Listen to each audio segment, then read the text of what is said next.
everyone. My name is Michelle Royer, and I'm head of community services at the Lucy Robbins Wells Library. And here we are again with Yvonne, Alston, members of the Newington Chamber of Commerce, and some special guests to talk to you about a different topic tonight. So tonight's topic is called Hidden Figures in the Forefront, a discussion on sexual orientation, gender identity, across age, ethnicity with Yvonne Alston. Yvonne, help us out. Talk to us. All right. Hello. Good evening, Michelle and Tom, Leslie, and Marco. I'm so glad to be joining you this evening to have this courageous community conversation. As Michelle noted, this has been a series going on for quite a few months in partnership with the Newington Chamber of Commerce, as well as the Lucy Wells Robbins Library. And so I'm really excited to be here once again. Because we have limited time, I'm going to go ahead and jump right in and start by sharing my screen. All right. Can everyone see my screen okay with that? We absolutely can. Oh, but look, now we have subtitles. Yes, I added that in there. All right. So let me throw you guys for my video panel on the side. Let me put this up and then we will be good to go. All right. Let me just see if this works. It doesn't advance the slide though. Good.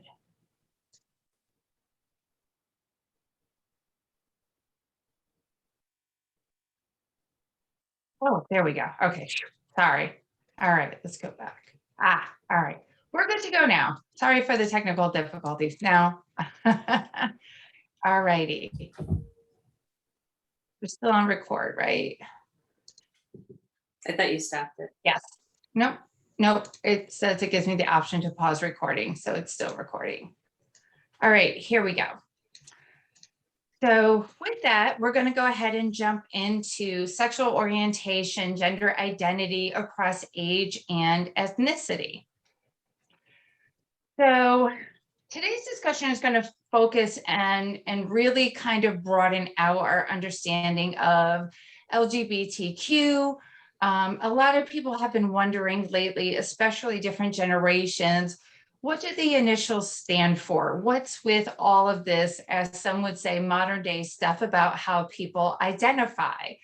So tonight we're going to talk about how society has been evolving.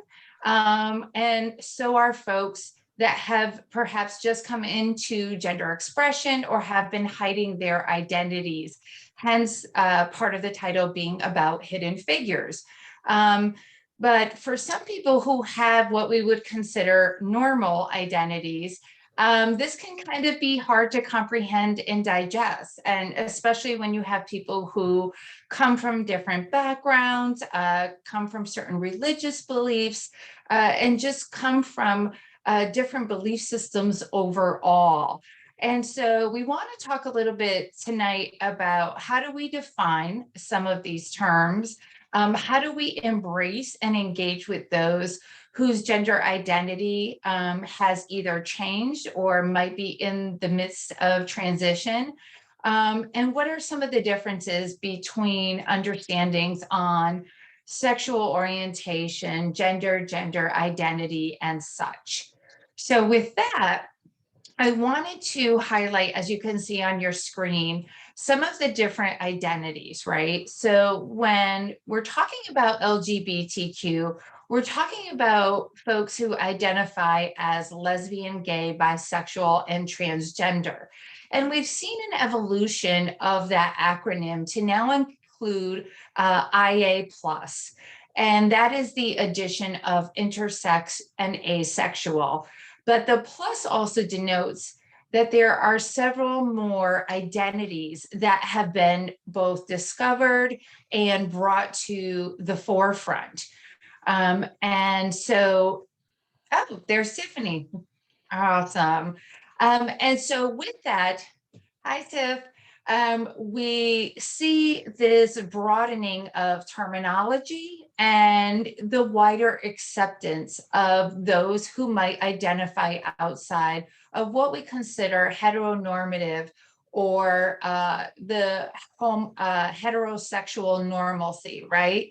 And so when we think about, for example, gender, it's important that we understand exactly what gender is, right? So that's our social construct of norms, right? We've understood that to guide both behaviors and roles, and that varies, as noted here, between societies and over time. And it's usually categorized the way that we, some of us see it as male, female, or non-binary, right? And so what do we mean by, for example, non-binary? Non-binary means the person who doesn't identify as either a man or a woman, right?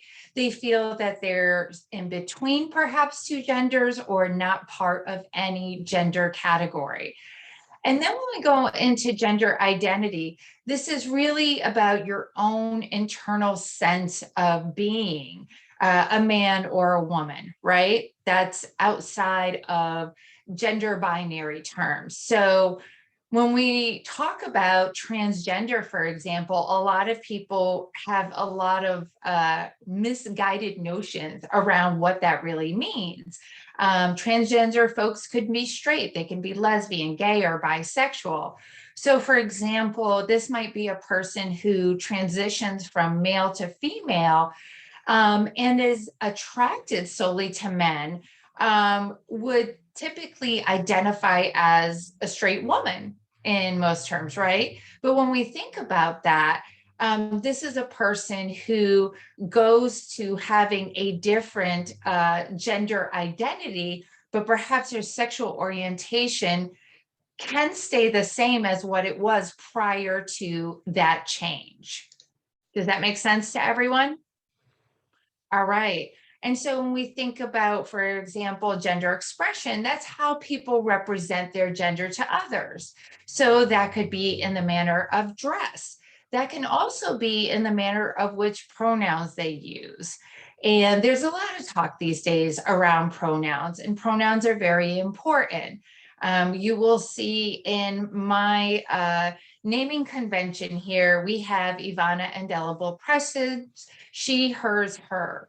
And it's very important because we can no longer just look at someone exteriorly and assume that we know their gender and how they present or what their real gender identity is based upon how they appear. And so asking someone about their pronouns is I would say, one of the easiest ways to get that information and to know how to refer to that individual as you're dialoguing with them or referring to them if you are in a group of other folks. And then when it comes to sexual orientation, this really describes a person's physical, romantic, emotional attraction to another person. So again, this can be straight, gay, lesbian, or bisexual. And when I would say, we think about the population overall and the impacts of the broadening of gender identity, sexual orientations, you might be surprised as to exactly what the demographics look like. So we found that through, for example, Gallup, that is broken down, LGBTQ populations are broken down to 24.5% identifying as gay, roughly 12% identifying as lesbian, and 11.3% identifying as transgender. But what was really quite eye-opening to me in the research was that more than half of LGBTQ Americans have a hidden personal relationship in order to avoid discrimination. And so even though there is this broadening of sexual orientation and identities, there's still a huge segment of the LGBTQ population that still feel the need to hide their identities in some ways to avoid discriminatory behaviors towards them. About 1/5 to 1/3 have actually altered other aspects of their personal and work lives in order to stay a hidden figure because of discrimination. Tiffany, you raised a hand. Hi, I just wanted to go back to that stat. Does that, so for that Gallup question, did that mean that, I'm sorry, how do I phrase this? That people were saying they were gay, but they were still closeted? Is that the best way I can say it? And they weren't to hide those relationships? The 54%? Yes. Yes, more than half Wow. LGBTQ Americans have a hidden personal relationship to avoid discrimination. And 1/5 of those folks have altered other aspects of their personal and work lives in order to remain hidden figures. And so what that tells us is that, as I mentioned, for as much as society has advanced, we are still way behind when it comes to discrimination. We see this, definitely in the conversations we have around race and other areas. But when it comes to LGBTQ, we just have not advanced as much as we need to, essentially, right? Because when we think about that population and how important it is to embrace those, there's just a lot to unpack. And so this is when I start to think about the concepts of intersectionality, right? And for those who don't know, actually, let me ask the question. How many by a show of hands know what intersectionality is? All right. So my friend Tom knows because he's in this DEI space. Chris Lynn also knows what intersectionality is because he is a friend of mine and a colleague in this space as well. So Tom, do you want to go first and define intersectionality for us?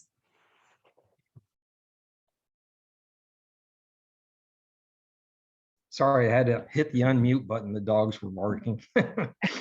No problem.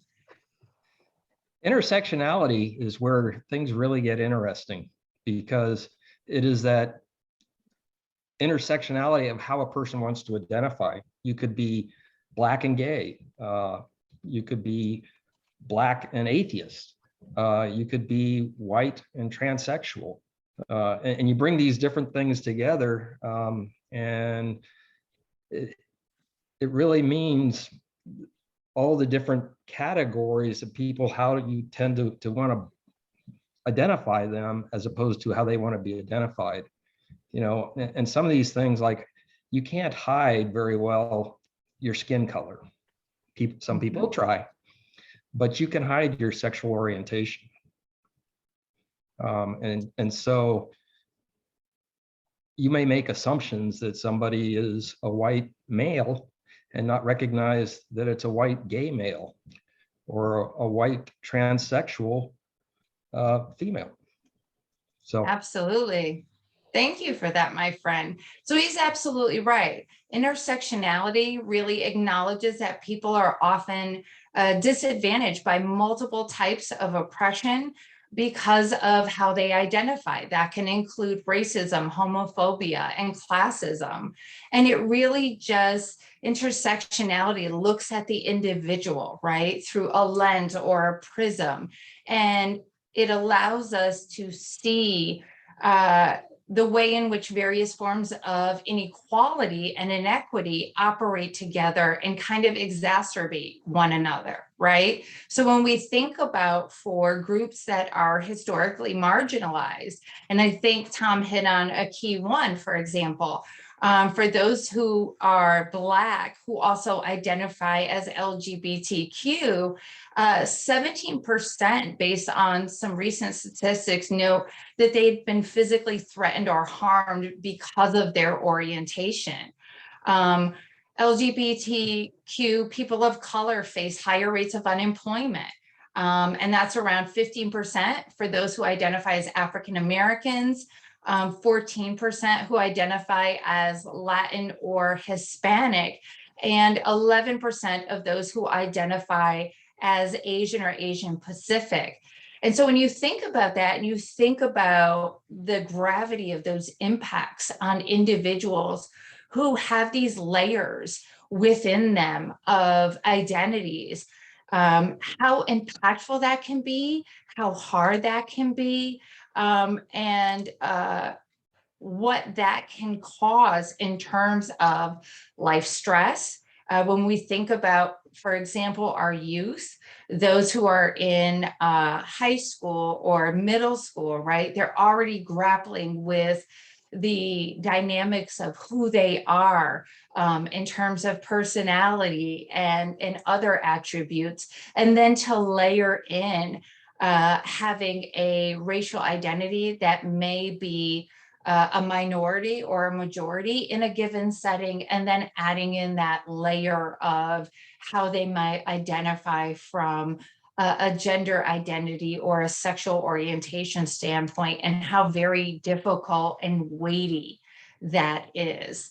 At least for adults, we can kind of understand it a little bit better, but for those who are in school systems, those who are, possibly have not come out yet and aren't comfortable coming out, how very oppressive that would be for them. And so I want to kind of open us up and talk a little bit about that dynamic.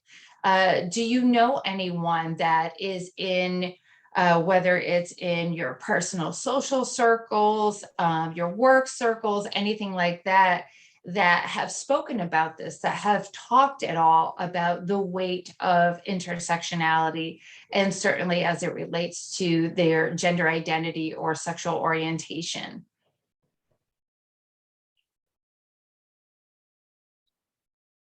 And everybody can come off mute.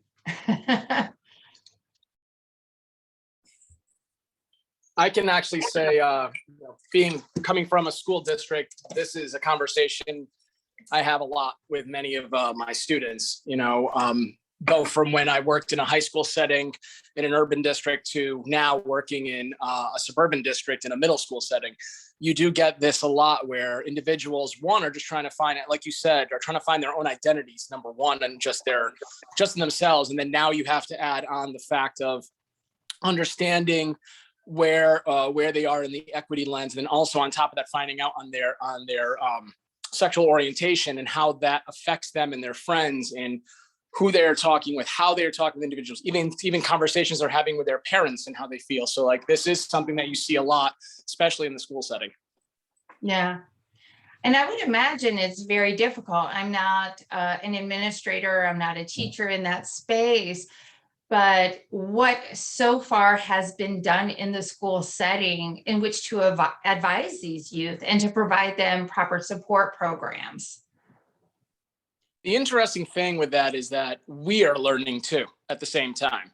As you mentioned earlier in it, the fact of that it's not just LGBTQ anymore, LGBTQ plus, and, hearing with each part, talking about the different pronouns, discussing that, it's a lot for even faculty in schools to even understand and be able to work with. So a lot of it has actually been hand in hand with the students kind of learning together. We've had groups like GLSEN being able to come in. We've had a few presenters come in to talk, and we've done some literature ourselves, going to presentations like yours right now, which I'm hoping to be able to kind of share out to my staff afterwards, so they have a chance to be able to look at this also as some extra pieces.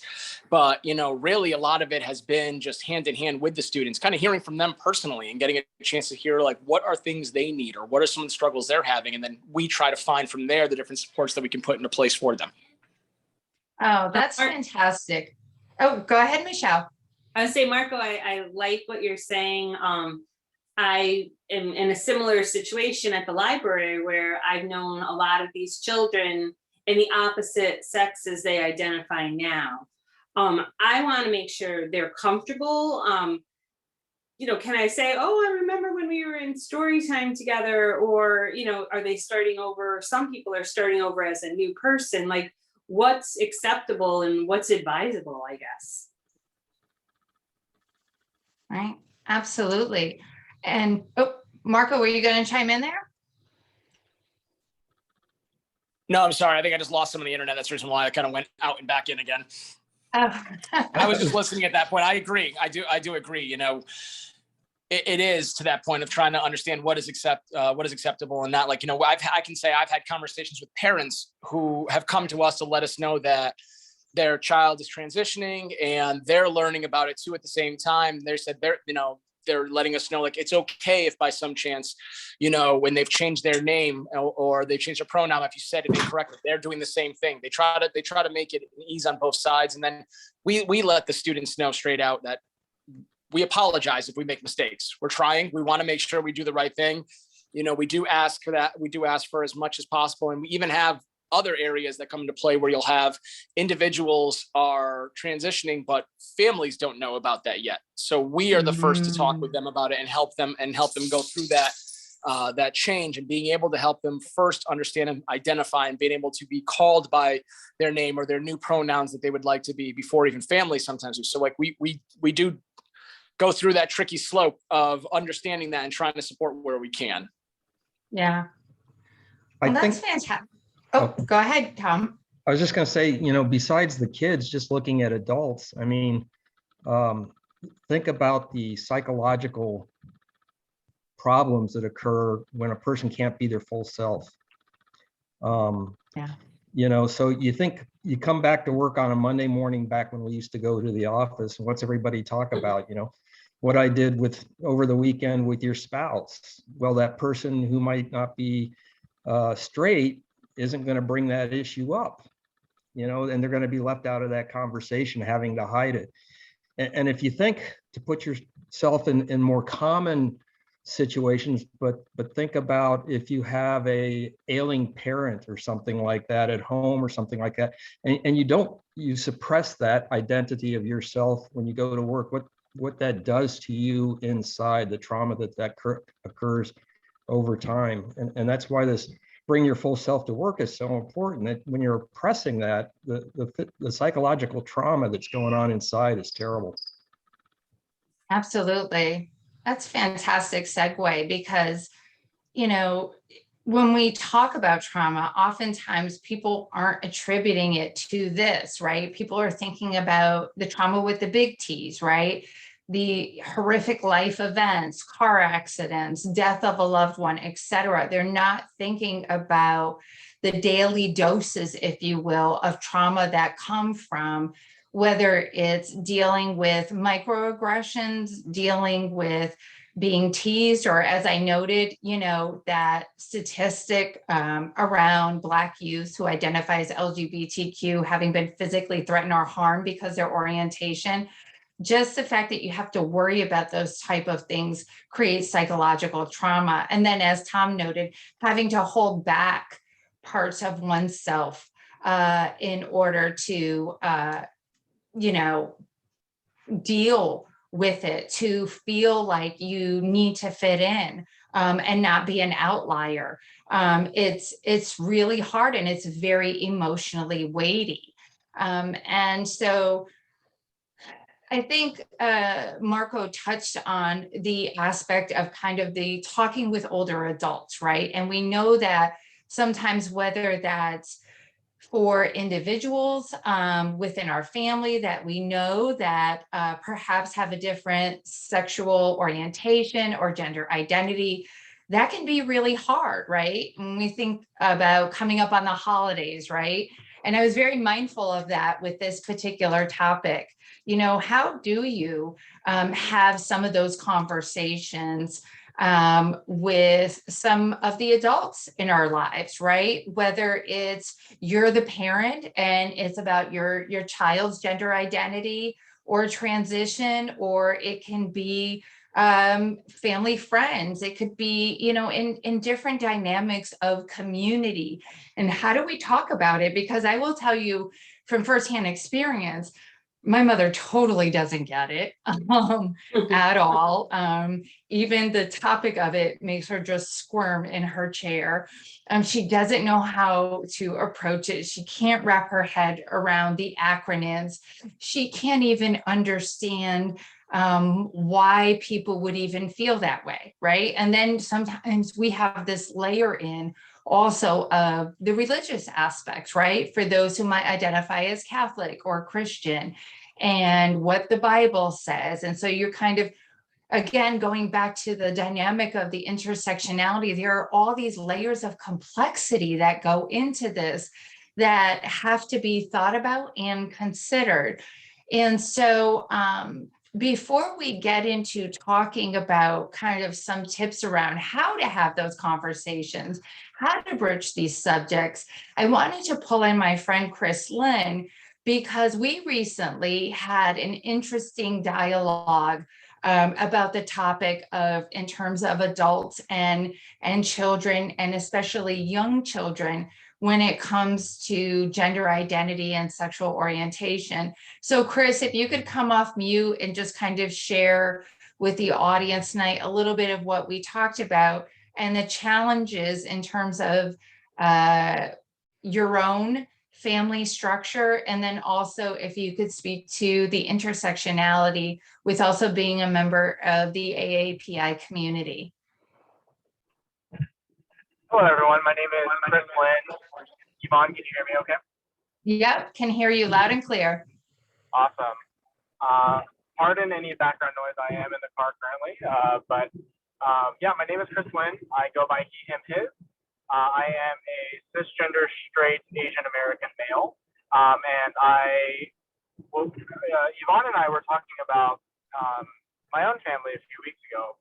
And my son, he is 2 years old, and he has naturally enjoyed dressing up in his older sister's clothes.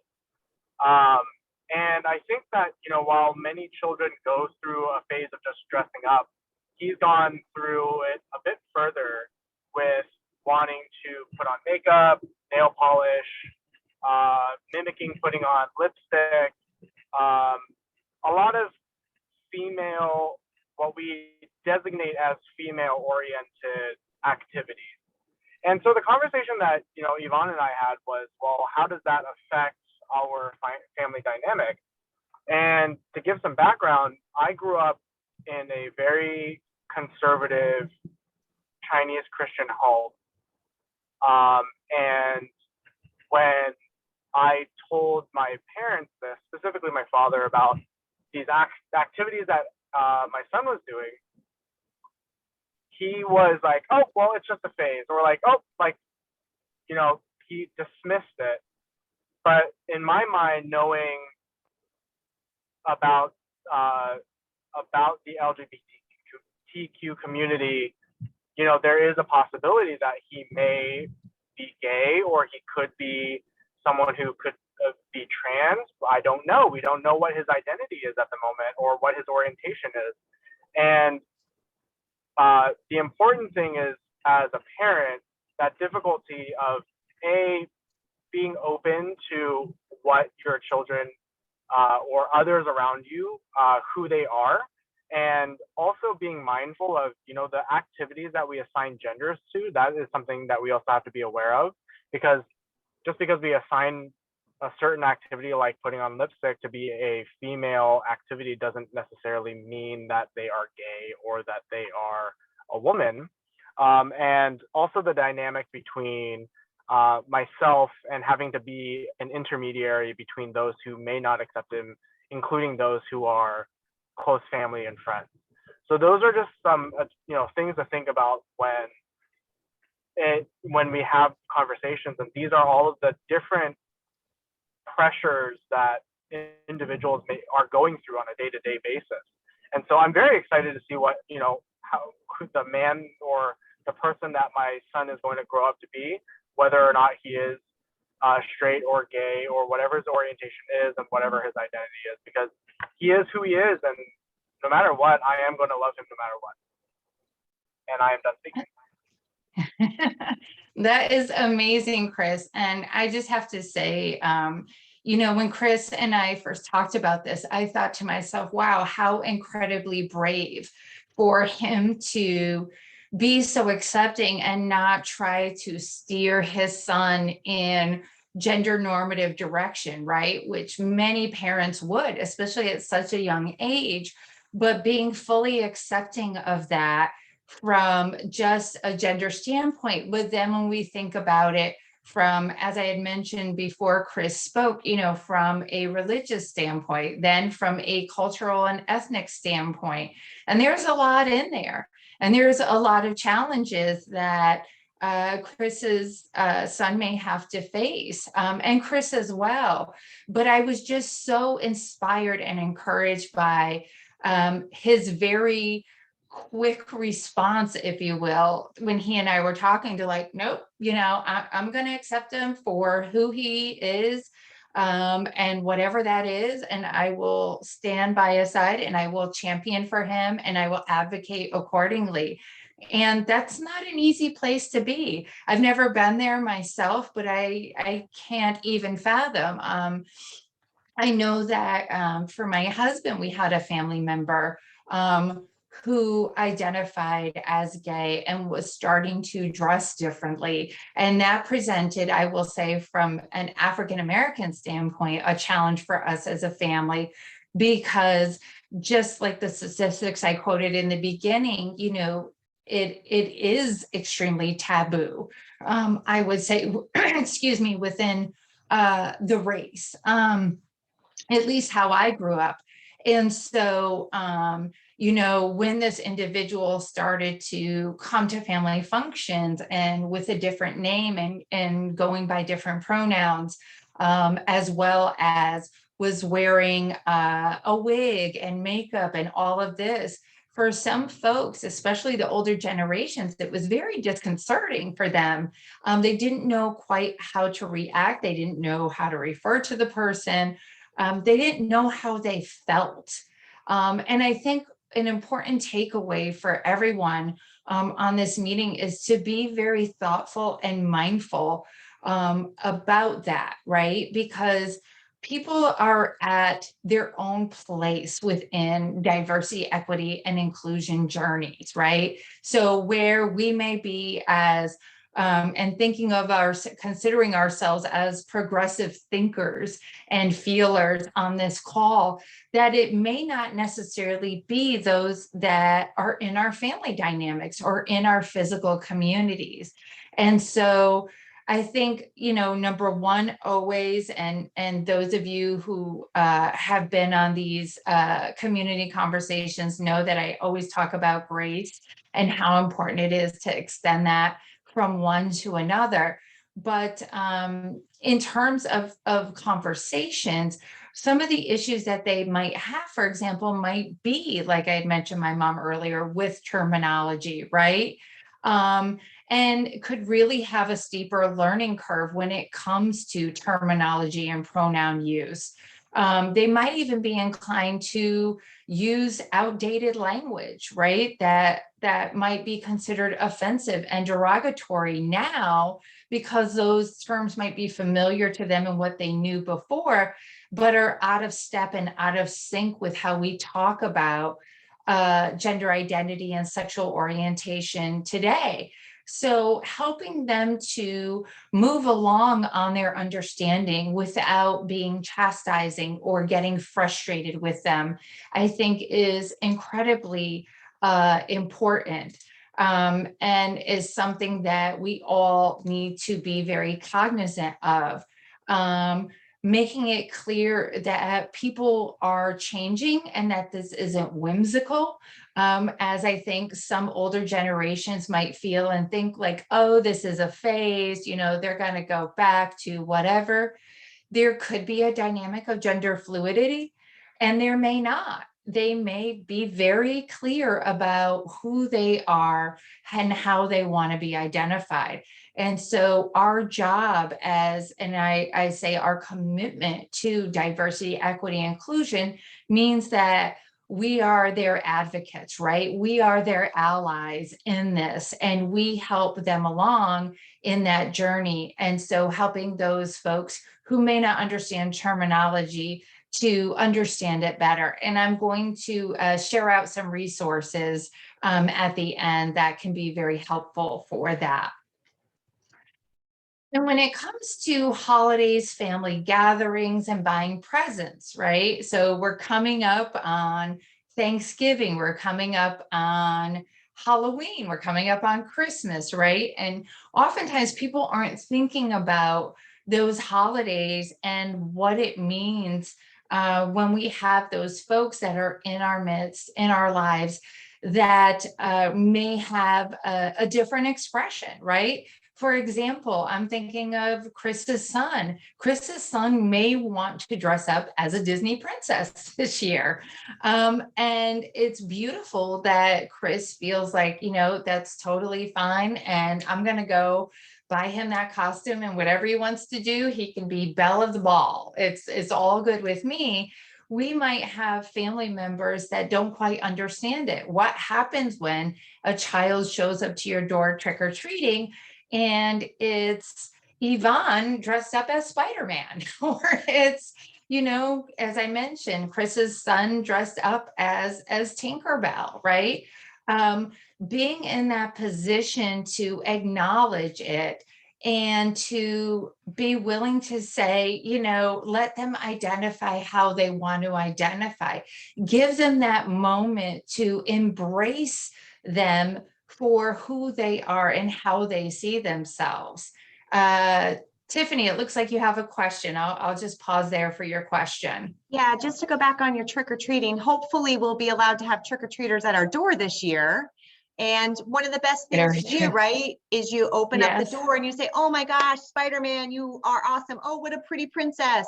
What is the right thing to say if a little boy is in a princess costume? Like, obviously, I don't want to say what a pretty boy, girl. I don't want to give. So what's the right thing to say in that regard? If it were me, I would probably say, so what princess are you? And just kind of let them say, let them self-identify. For Spider-Man, right? And we think about those normal language, say, oh, somebody's got their spidey senses going. What's your name? And let them identify themselves that way. There are some ways that you can kind of go about it and be very gender neutral in how you address the individual. And that's, I think, really important, especially for youth, especially for the young ones, because I'm sure it's incredibly intimidating. And so same thing when we think about the holidays, right? When you think about those who might sit around our tables, if we're so inclined to do so, for these family gatherings, it can be tough. It can be potentially lead to contentious conversations about a child's gender identity, even while the child's present. And I think it's important that if you even know that somebody's going to be in the midst ahead of time, try to have those conversations beforehand, right? If you know that, for example, Grandpa, you know, Tom, is a little, you know, rough around the edges when it comes to these subject matters, having that conversation beforehand, preparing the person so that they're not shocked, cultivating allies among your family members and letting them help you to facilitate conversations that you might anticipate to be difficult. Oh, here we go. Chris threw in the chat, if you truly aren't sure what to say, you could use, I love your costume, or you look amazing. I love that, because that continues to just edify without even having to address the gender topic at all. And so just finding the ways to kind of move around that. But also, when we think about the holidays, right? If you have grandparents or other family members that are buying gifts, right? Making sure that they understand that there's somebody that identifies differently. So please, when you're thinking about purchasing something for them, if it's something that's not gender neutral, please purchase for them in alignment with how they identify. And so what do we think about that? How tough do you think that that would be for perhaps individuals in your family or in your community?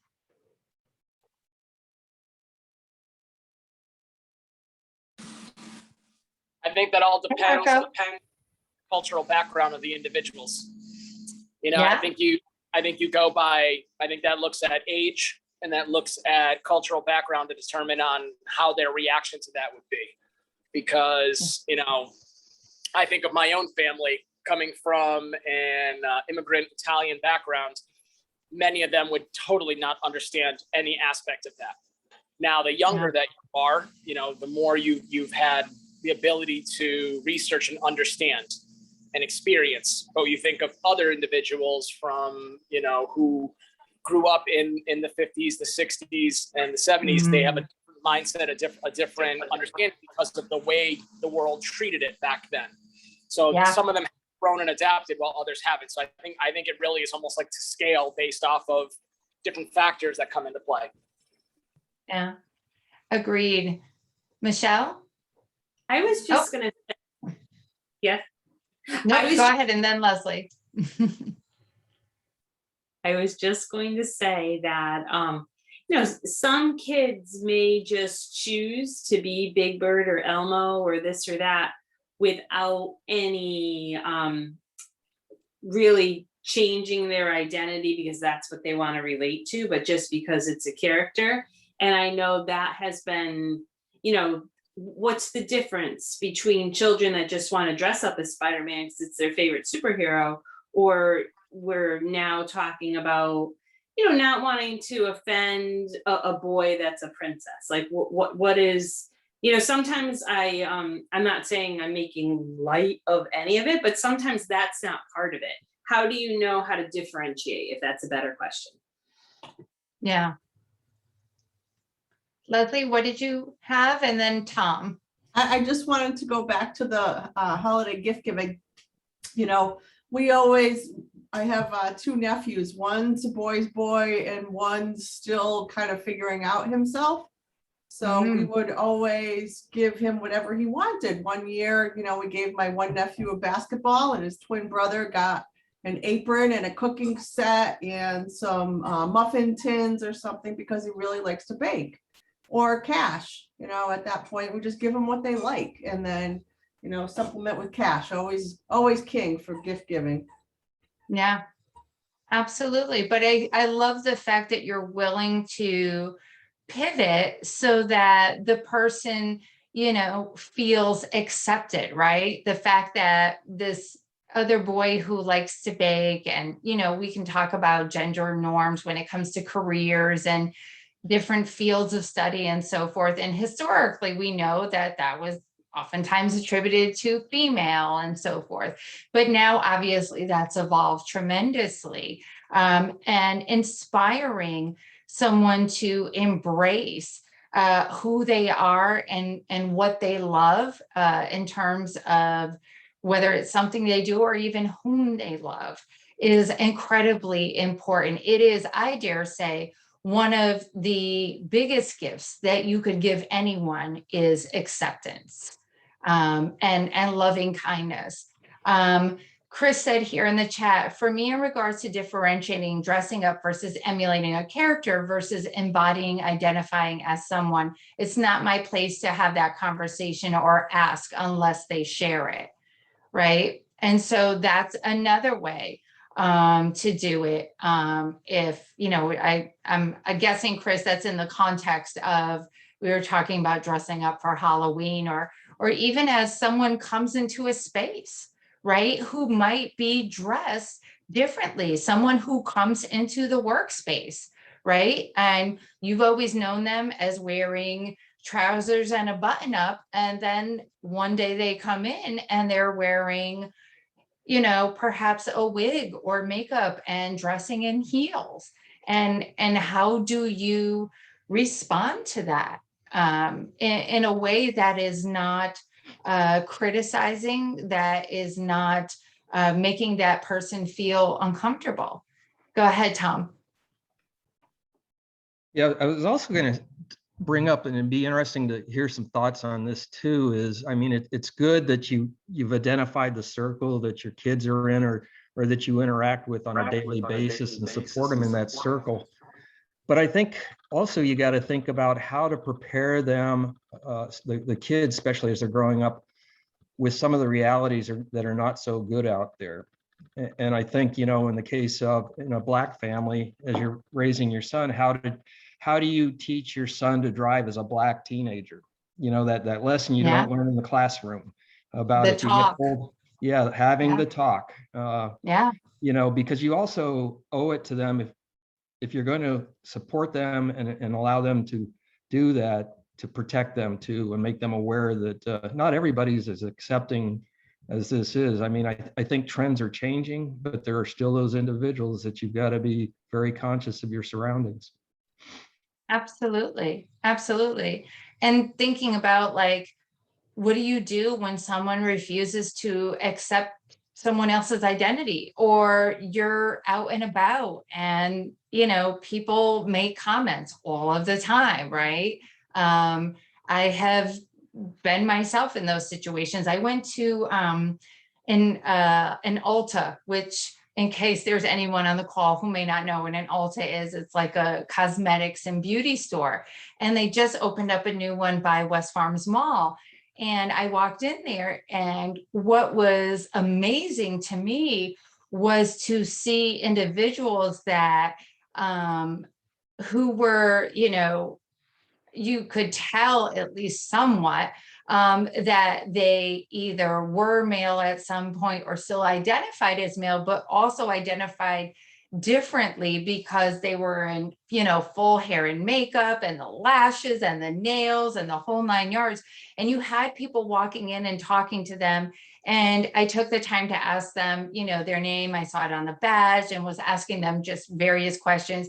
And it didn't faze me whatsoever, but I could see around me that people had looks, some people had looks of disdain. Some people were mumbling under their breath, like, unbelievable. And I think, ironically, there was actually one woman who walked by and said, you know, oh my gosh, his lashes are better than mine. I can't believe it, kind of thing. And the way that this person responded, I thought was fantastic. And he identified as a he. And he actually said, well, if you're interested in learning how to get these lashes, honey, come over here and sit in my chair. And so it was awesome. And he kind of was able to very quickly turn what could have been a negative interaction into a positive, because it was very clear by this woman's demeanor that she was very caught off guard and taken aback by his presence this way. And so, you know, when we, as Tom mentioned, you know, when we have people in our midst, that's one thing, but, you know, and people that we have relationship with or we're in community with in some meaningful way, but we do have a responsibility, just as much as I mentioned earlier, to prepare family members to be around those that we know might identify differently. We have a responsibility to properly prepare those that we know of for life outside of the bubble, if you will, right? How do you make sure that you're safe? How do you respond when people say or do things that are either emotionally or physically attacking to you? And so I would say some of the same things that we taught kids about stranger danger when they were little, those same type of rules apply. Be careful in talking to strangers. Be aware of your surroundings. Don't go off with people whom you don't know, who may seem like they're befriending you, but might mean you harm. And this is just a heightened level of awareness that, you know, those who identify differently need to contemplate. But we, as being the advocates, we have to make sure that in those moments we stand up, right? That we stand up and we say the things that need to be said. We call a thing, And we make sure that we are in the best position to at least emotionally be able to protect others from psychological harm, whether that's youth or adults. You know, if this individual hadn't stepped up there at Alta and said what he said, which I just thought was so incredibly fabulous, that he didn't need me as backup at all. But you know, I kind of stood there for a moment, and after that exchange, I was like, okay, he's good. But I had no problem stepping in and saying, well, that wasn't really appropriate, or what did you mean by that, kind of thing? Not to cause controversy, but to show and reflect my dedication in allyship for those that identify differently. And so, I mean, that's me and that's my personality. And so it's not difficult for me, but I do wonder for some of us on the call, would that be difficult for you? What would you do in that scenario? Would you feel comfortable coming out and saying, I see here in Chris in the comments, we cannot tolerate intolerance. We have to advocate for those who aren't able to do so for themselves. Absolutely. So how do we feel as a group? Are we comfortable with advocating for others? And what does that advocacy look like?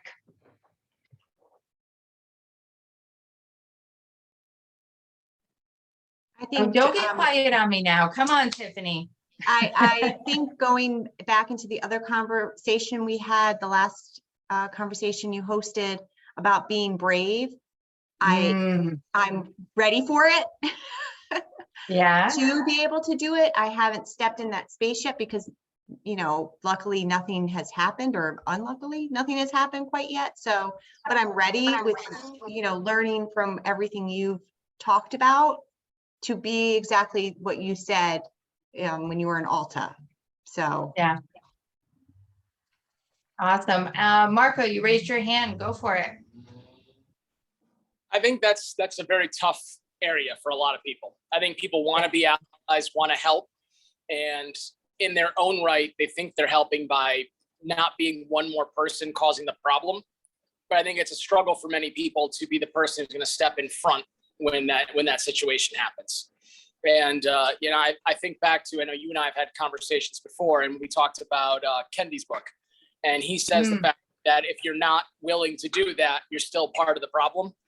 And, you know, I think that resonates with a lot of it, where people want to help, they want to do it. They just don't either feel comfortable enough, as in like not understanding enough themselves to be able to step in front, just in case they get hit with a question they can't answer, or they feel they can't step in front in that moment because they're not strong enough at that time. So I do wonder about that a lot when it comes to a lot of people who want to be allies, who are allies to a point. I'll say it that way. And the only reason why I say to a point, because they're unwilling at this time, because they don't feel comfortable enough to step forward to that next step, to step in front of someone when that happens. They'll be behind them and they'll support them in everything they do, but I'm not sure how many are willing still to jump always in front. Yeah. And do you think that that comes from a place of self-preservation, perhaps, and just not wanting to be that person, maybe for people to question them and what they stand for and who they are? Or do you think it's more of what you just mentioned, or maybe it's a combination thereof? I'd say it's a combination. I think you're going to have some that are afraid to take that leap, to take in that step, and afraid, like you said, self-preservation, that they're going to feel that they're going to lose things that they have in their own lives because they've stepped to help someone else. Then I think there are others who may be afraid just to basically say it because they don't know if they have enough knowledge or enough strength in their own selves to be able to step in front and help. Yeah, yeah, absolutely. Thank you for that. Tom, you have your hand raised. Yeah, I'm a big Brene Brown fan. You know, of courage is being vulnerable, of exposing yourself, and there's a way to do that too. Is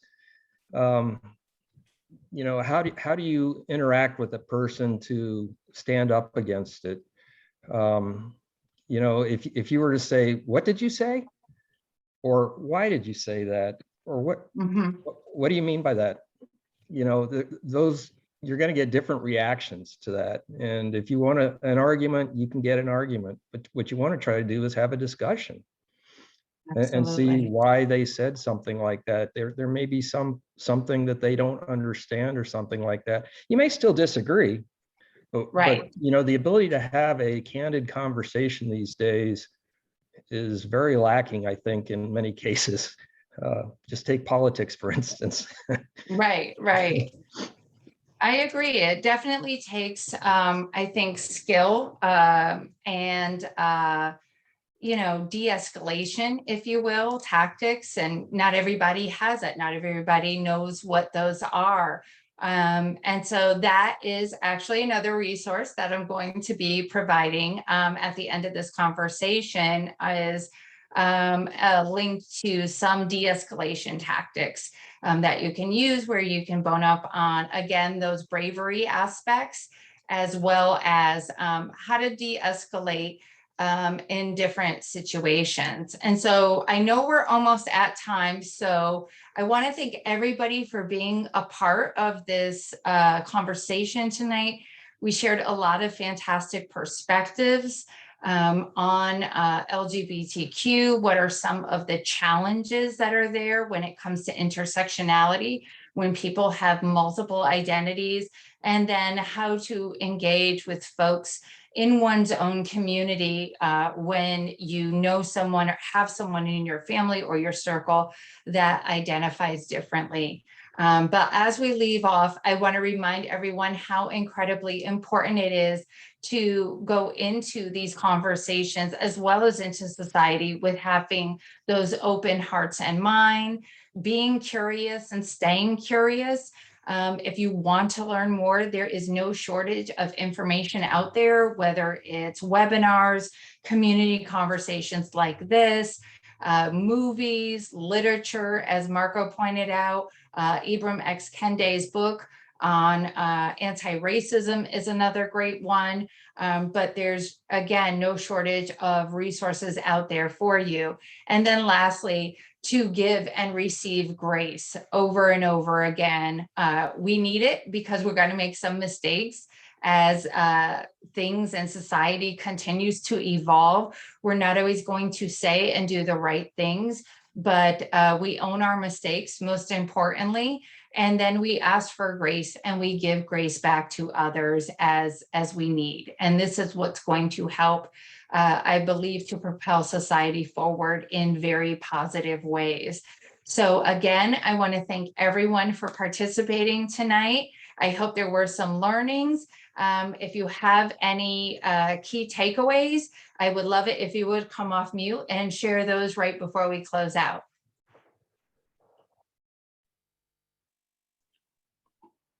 Yvonne, Oh, go ahead. go Michelle. right ahead. Mine is go right ahead. I was going to say one thing is, you know, check your assumptions on this so you don't unintentionally offend somebody. You know, somebody says, my partner is working tonight, and they say, oh, your wife's doing that tonight?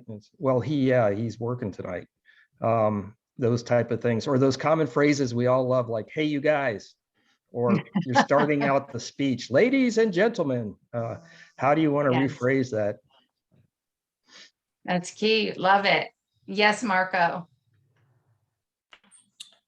For me, it's taking that step, you know, like that we were just talking about. You know, we've been saying in this conversation about just understanding and helping and being a person that can help others. And I think the question is really, how do you take that step and trying to understand to be that person who's going to be an ally all the time, not just one that is behind the person, one that can stand in front of the person.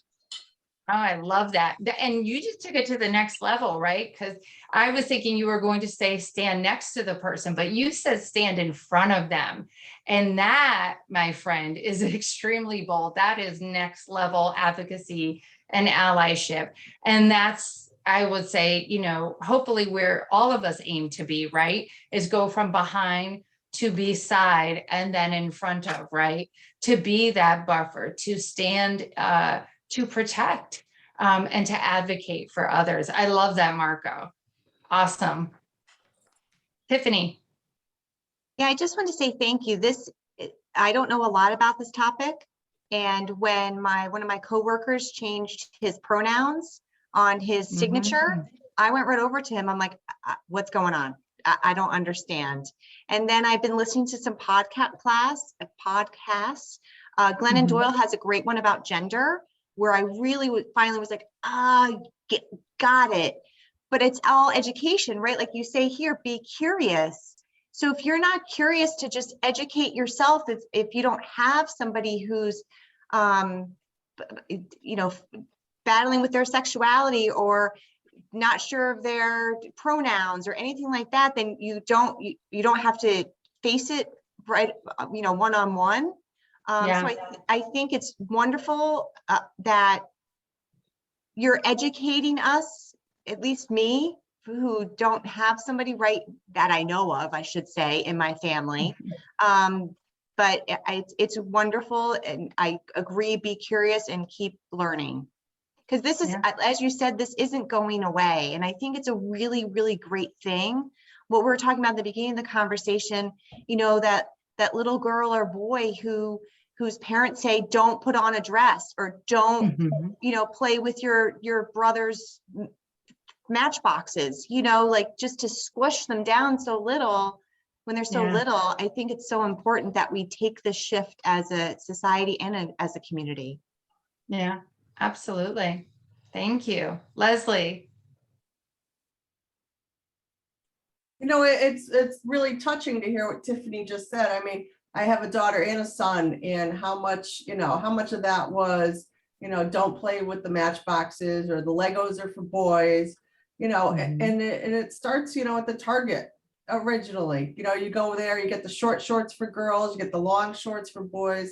And I think it's just a whole culture, and it's annoying to me anyway, because, with my daughter, she was always so tall, and any pair of shorts looked really short and very inappropriate. And that made me crazy. But, I'd have to go to the boy department to find shorts that were long enough for her. And, it's just, and then in which case, somebody might think that maybe she was, trying on boys' clothes and not sure where she belonged. But, it's just a whole new world. Yeah, Leslie, I'm sorry to jump in really quick, but just as a side note, what you just made me remember, when I was in high school, I did not like any, and this was back in the late 80s, early 90s, to age myself very well. I did not like girl shorts. And I made my mom go to the mall and go to J. Riggins, which was a pure men's store, to buy shorts. And somebody knocked on the dressing room, and I said, occupied, and the person screamed saying, there's a girl in there. And my mother was like, oh yeah, that's my daughter. She wants to wear boy shorts. So even back then, I totally get that. And you're right. It's tough. Yeah. Thank you. Chris, Lynn, any final thoughts? My final thoughts, I would just say, thank you everyone here for being so open and willing to learn. It's not, I'm not saying this from a standpoint that I know it all, because I certainly do not. There's always a lot more learning that we all can do. But I just want to say that I appreciate it, and thank you for being open and accepting me into this group. Yeah, awesome. No, we appreciate you participating, and I appreciate all of the personal sharing that's gone on tonight. It's really beautiful. This is why we're doing this, right? We want to have these open dialogues and advance a conversation in community. So just as a heads up, in November, we're going to be talking about ahead of the holidays, accepting other people's differences. And so it's just going to build upon some of today's learnings and prepare us as we go into the holiday season. So thank you everyone for participating this evening. For myself, Yvonne Alston of Indelible Impressions, Michelle Royer, on behalf of the Lucy Robbins Wells Library, as well as those members of the Chamber of Commerce, thank you for joining us. We hope that you will join us again for another community courageous conversation. Thank you, Yvonne. Thank you.